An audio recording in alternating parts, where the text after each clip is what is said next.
একজন স্ত্রী তার স্বামীর সব দোষ লুকিয়ে রাখতে পারে, কিন্তু একজন স্বামী তা কখনোই পারে না। একজন স্ত্রীর কাছে তার স্বামী সবসময় সবচেয়ে দামি থাকে, কিন্তু একজন স্বামীর কাছে তার স্ত্রী সবসময় দাসী হয়ে থাকে। একটা মেয়ে নিজের বাবা মা ভাই বোন সব আপনজনদেরকে ছেড়ে স্বামীর বুকে সুখ খোঁজে, কিন্তু কয়জন স্বামী তার স্ত্রীকে সুখে রাখে বলুন তো?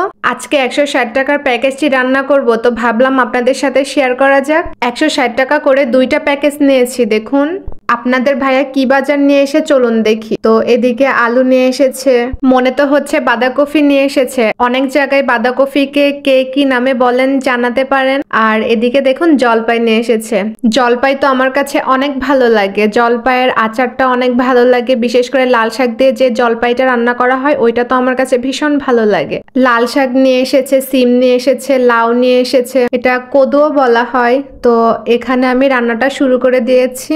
আর হ্যাঁ, কি রান্না করব বলুন তো? এটা হচ্ছে সেই গরুর মাংসের প্যাকেজটি রান্না করব আজকে। তো এখানে আমি পেঁয়াজ কুচি দিয়ে দিয়েছি, ছোট এলাচ, দারচিনি, লবঙ্গ, তেজপাতা, আদা বাটা, রসুন বাটা দিয়ে দিলাম। এখন আমি ভালো করে নেড়ে চেড়ে নিব। আর আদা রসুন বাটা আগে থেকে একটু ভেজে নিলে র স্মেলটা চলে যায়। আর এখন এখানে আমি হলুদের গুঁড়া 2 টেবিল চামচ দিয়ে দিচ্ছি, মরিচের গুঁড়া 2 টেবিল চামচ দিয়ে দিচ্ছি, আর স্বাদ মতো লবণ দিয়ে দিচ্ছি, আর সাথে পেঁয়াজ বাটা কিছুটা, সাথে কিছু পানি দিয়ে দিব যেন শুকনা মশলাগুলো পুড়ে না যায়। এই তো দেখুন আমি 2 চামচ পানি দিয়ে দিচ্ছি। তো এখন ভালো করে মশলাটা নেড়ে চেড়ে নিব।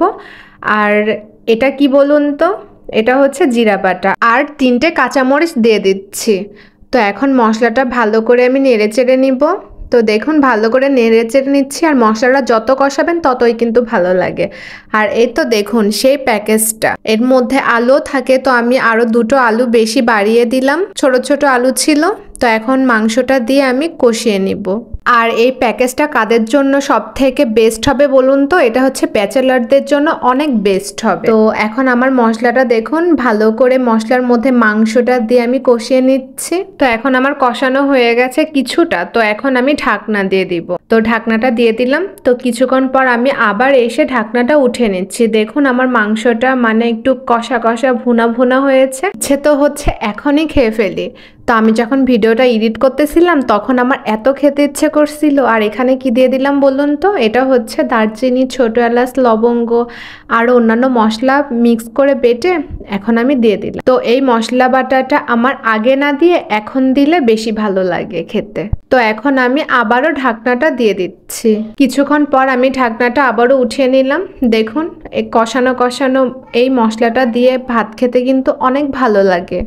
আর হ্যাঁ, আমার ভিডিওটা যদি আপনাদের কাছে ভালো লেগে থাকে তাহলে অবশ্যই একটি লাইক দিবেন, কমেন্ট করবেন, শেয়ার করবেন, আর সাবস্ক্রাইব করে পাশেই থাকবেন। সবাই সবার পাশে যদি থাকে তাহলে সফলতা নিশ্চিত। অনেকে আছে হিংসে করে, তো হিংসে করা যাবে না। আর এখানে আমি আলু দিয়ে দিলাম। দেখুন আলুটা দিলে আমার কাছে আরো ভালো লাগে, তবে প্যাকেজের মধ্যে আলুটা ছিল। তো এখন আমি আলু দিয়ে আবারও ভালো করে নেড়েচেড়ে কষিয়ে নেব।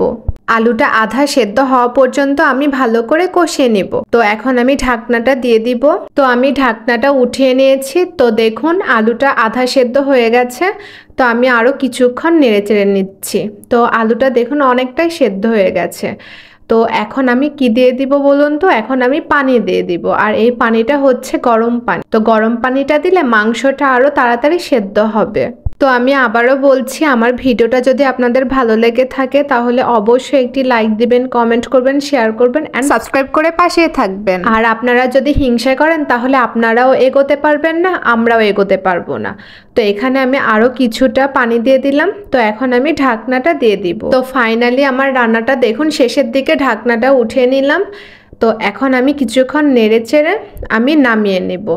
তো একটু ঝোল ঝোল রাখবো। আর এই প্যাকেজটা ব্যাচেলারদের জন্য বেস্ট হবে। তো যখন খেতে ইচ্ছা করবে, রাতেও যদি খেতে ইচ্ছা করে পরোটার সাথে, আপনারা ঝটপট নিয়ে এসে খেতে পারবেন। তো আমার রান্নাটা কমপ্লিট হয়ে গেছে। তো সবাই ভালো থাকবেন, সুস্থ থাকবেন, আমার জন্য দোয়া করবেন, আর অবশ্যই পাশে থাকবেন। আসসালামু আলাইকুম।